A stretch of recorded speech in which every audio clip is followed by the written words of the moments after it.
जय शनिदेव, जय श्री राम भाइयों। आज का जो हमारा विषय है गुप्त धन की टेस्टिंग। ठीक है।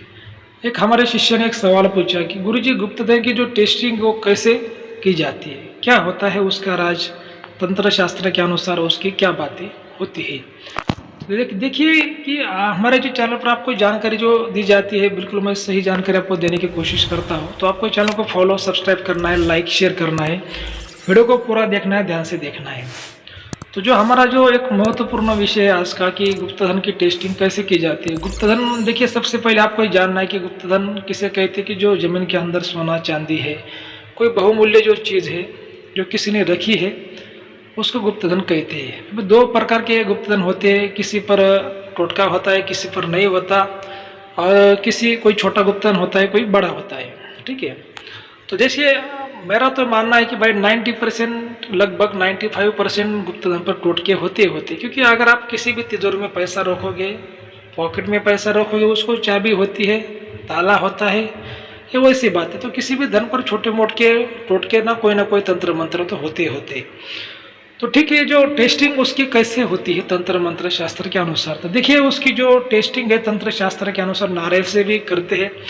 नारियल को अभिमंत्रित करके जो जमीन होती है, घर होता है, उसको उसके ऊपर उसको फिराया जाता है, और वो नारियल के से उसकी टेस्टिंग होती है। कभी कभी जो नारियल है हाथों पर नाचता है, कभी कभी नारियल का जो पानी बसता है, कभी कभी ऑटोमेटिक पानी बसना बंद हो जाता है। ये टेस्टिंग के प्रकार है। ठीक है। और जो दूसरी जो टेस्टिंग होती है, ऐसी बहुत सी बातों से होती है, जैसे राई से भी होती है। जहाँ पे अगर कोई ज़मीन है, खेत है, वहाँ पर राई डालते हैं, और वो अगर दूसरे दिन वो राई अगर बिखर गई, या फिर जितनी डाली उतनी राई कम हो गई, तो उसको भी धन का संकेत मानते हैं। और राई कौन सी हो सकती है, जैसे कौन सी भी रंग की हो सकती है, लेकिन काली राई या फिर मतलब जैसे कि ब्राउन जैसी कलर की जो राई होती है, उसका इस्तेमाल लोग थोड़ा ज़्यादा करते हैं। अभी देखिए, ये तो हो गए संकेत की बात है, लेकिन जो रियल टेस्टिंग होती है भाई, वो क्या होती है। तो जैसे मान लीजिए कहीं पर अगर धन का पॉइंट है, उसके ऊपर कोई टोटका है, शक्ति है, मान लीजिए, तो क्योंकि अगर कहीं पर धन है भाई हो, तो उसको ना ही देखने की जरूरत गिरती है, क्योंकि उसकी जो शक्ति है वो खुद बताना चालू कर देती है। जहाँ पे वो लोग रहते हैं उनको संकेत देना चालू कर देती है, सपनों के माध्यम के द्वारा, रियल में द्वारा, या फिर उनको परेशान करना चालू कर देती है, और कोई सीधे व्यक्ति आके फिर उसको शक्ति बता देती है। तो जहाँ पे धन है उस पर टोटका है वो खुद ही बता देता है कि भाई इस घर में, खेत में धन है। तो टेस्टिंग में कैसा कि उस शक्ति को देखा जाता है, शक्ति किस लेवल की है, धन किसके खानदान का है, और जैसे कि शक्ति की क्या इच्छा है, उसकी इच्छा पूर्ति के लिए हमें क्या करना चाहिए, सारी बातों में टेस्टिंग में देखा जाता है। और जब शक्ति की इच्छा पूर्ति आप करते हो, तभी शक्ति आपको धन देती है। उसके बाद में उसको दान धर्म में कुछ खर्च करके आप उसका लाभ उठा सकते हैं। अब ये बातें सुनने में तो बहुत आसान लगती है, लेकिन इतनी आसान नहीं होती। ठीक है। क्योंकि ये जो धन की शक्तियाँ होती है भाइयों, इतनी जल्दी तो समझ में भी नहीं आती, और आ भी गई तो इतनी जल्दी बातें मानती भी नहीं है। जैसे बहुत ही छल करती है, धोखा करती है। तो वो छल धोखा कैसे करती है, आपको मैं स्टोरी सुनाता हूँ शॉर्टकट में। हमारे दादा गुरु के समय की बात है। तो उनके एक व्यक्ति के खेत में जैसे कुछ गड़ा हुआ धन था, और वो शक्ति को, धन की शक्ति बार बार परेशान कर रही थी। वो खेत में था, और वो खेत में जो फसल आती थी उसका वो शक्ति नुकसान करती थी। उसके धंधे में, कारोबार में, फैमिली में शक्ति, वो निगेटिव शक्ति उसका नुकसान कर रही थी, जो धन की जो शक्ति टोटका होता है। तो वो व्यक्ति हमारे दादा गुरु के पास में आया, और उसने दादा गुरु को बोला, गुरु जी कुछ करिए, इसका उपाय करिए।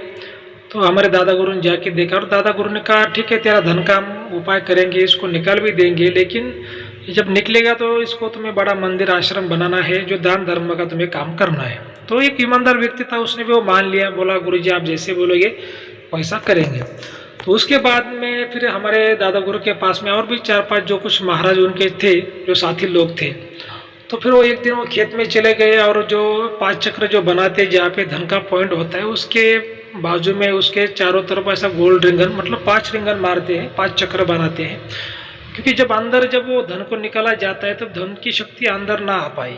ठीक है। उसके लिए वो जो कुछ टोटका होता है अंदर, वो ना प्रवेश कर पाए, क्योंकि कभी कभी टोटका क्या होता है कि वो काम नहीं करने देता। इसी वजह से फिर वो 5 चक्र बनाते हैं। अभी जो हमारे दादा गुरु के साथ में जो एक साथी महाराज था, तो उसके बेटे की 6 महीने पहले एक मौत हो गई थी। उसका लगभग 16-17 साल का एक बेटा था, वो किसी दुर्घटना में उसकी मौत हो गई थी। तो वो साथी महाराज बहुत दुखी था। तो दादा गुरु ने उससे कहा, भाई चलो, ऐसा है कि हमें धर्म का काम करना है, किसी गुप्तधन को निकालना है, तो चलो एक बार हमारे साथ में।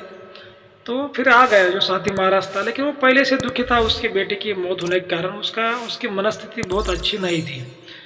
तो फिर वो आ गया हमारे गुरुजी के साथ में, दादा गुरु के साथ में। और जब वो लोग उन्होंने चक्कर जो लगाए, 5 चक्कर, वो जो पॉइंट था, जो केंद्र बिंदु था गुप्तधन का, उसके बाजू में 5 चक्र लगाया। जो लास्ट का जो 5वां जो चक्र था जैसे, तो उसमें वो जो जिसका बेटे का मृत्यु हुआ था, जिस महाराज का, उसको बिठाया गया वो चक्र संभालने के लिए।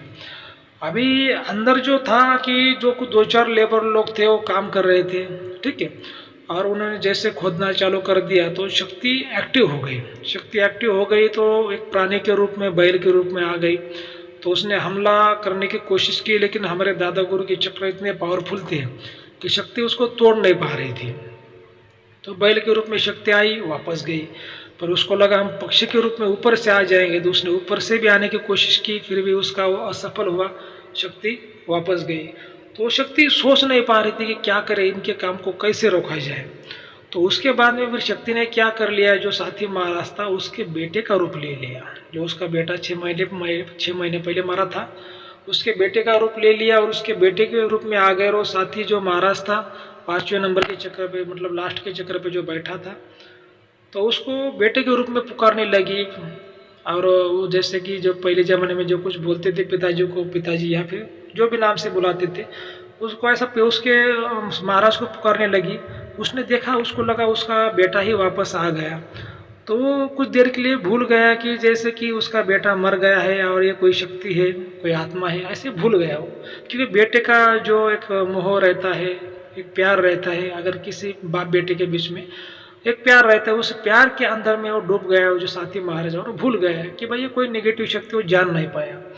और जैसे वो चक्र से बाहर चला गया, और चक्र से बाहर चला गया, वैसे वो शक्ति ने उसको खींच लिया। और इतना खींच लिया, और कम से कम 50 फुट दूर जाके उसको फेंक दिया।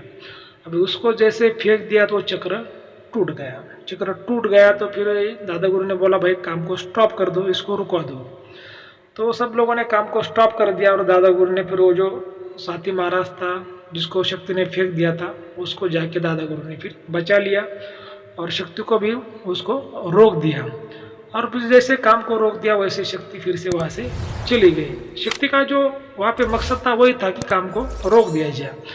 तो ये उनके समय में ऐसी एक कहानी घटित हुई थी। मतलब ये शक्तियाँ कुछ भी रूप लेती है, किसी के भी रूप में आ सकती है, किसी भी रूप में आपको गुमराह करती है, आपके साथ में छलावा करती है। बातें कुछ इतनी आसान नहीं होती। लोगों को लगता है भाई कि बहुत आसान होगी, लेकिन ऐसे तंत्र मंत्र के काम में, बहुत से धन के काम में, बहुत से महाराज लोग भी मर गए, ठीक है। बहुत से महाराज लोग, तांत्रिक लोग, पंडित लोग, ये मर गए ऐसे बहुत से कामों में। ये कोई आसान काम नहीं होते।